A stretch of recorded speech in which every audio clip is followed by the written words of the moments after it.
नमस्कार मित्रों, आत्मा गर्भ में कैसे आती है?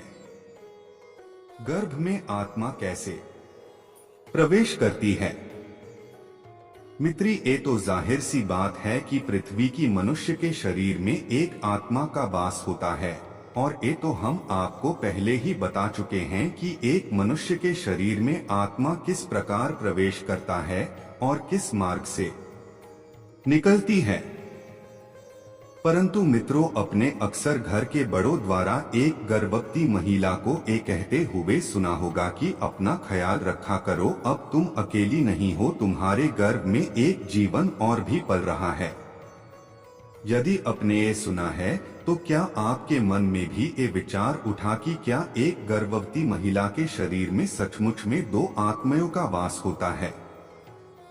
मित्रों, भगवान विष्णु के भक्ति और उनके ज्ञान पर आधारित गरुड़ पुराण में हमारे एक और प्रश्न का उत्तर मौजूद है। ज्यादातर लोगों को ही लगता है गरुड़ पुराण में सिर्फ मृत्यु से पहले और बाद की स्थिति बारे बताया गया है, लेकिन इसके अलावा बहुत सी जान विज्ञान निधि नियम धर्म के बातें भी निहित है।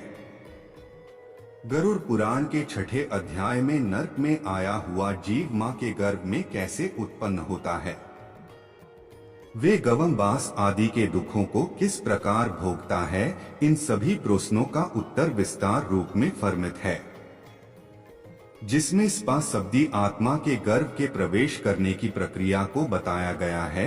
इस बात को प्रभावित करता है कि एक गर्भवती महिला की शरीर में एक नहीं बल्कि दो आत्माओं का निवास होता है। तो आइए इस बारे में संस्कृत में आपको बताते हैं। गरुड़ पुराण के अनुसार गर्भधारण करने के समय माता पिता के भाव के अनुसार उनके आसपास एक सूक्ष्म बंधन क्षेत्र वाला तैयार होता है।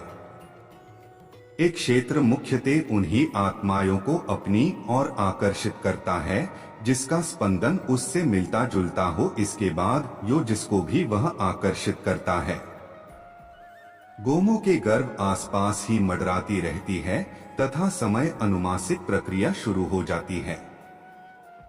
लेकिन गर्भ के आसपास रहने से यह आत्मा महत्वपूर्ण हो जाती है और वह अपना बल लगाना शुरू कर देती है, जिससे जीव कुछों के विभाजन की गति पर प्रभाव डालता है और उनकी गति को बढ़ा देता है।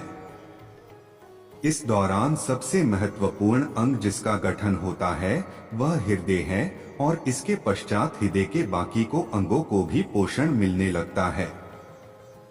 यौगिक विज्ञान की माने बाकी शरीर के साथ साथ आदर्श शरीर का भी विकास होता है और प्राण शक्ति अर्थात आत्मा के बहाव के लिए एक संचार का मार्ग उत्पन्न होता है, जहां ऐसे कई सारे मार्ग मिलते हैं और वहां ऊर्जा का भंवर बन जाता है।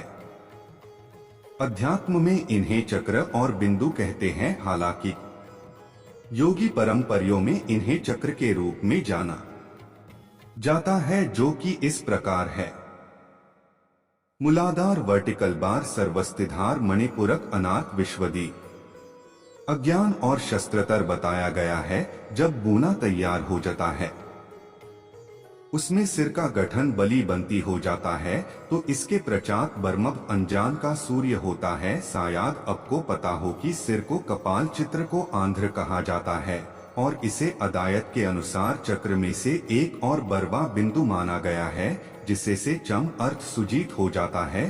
तब आत्मा उसी बरते बिंदु से प्रवेश हो जाता है और ये संपूर्ण प्रक्रिया वर्ग के विकसित होने से 3 माह के अंदर अंदर ही हो जाती है।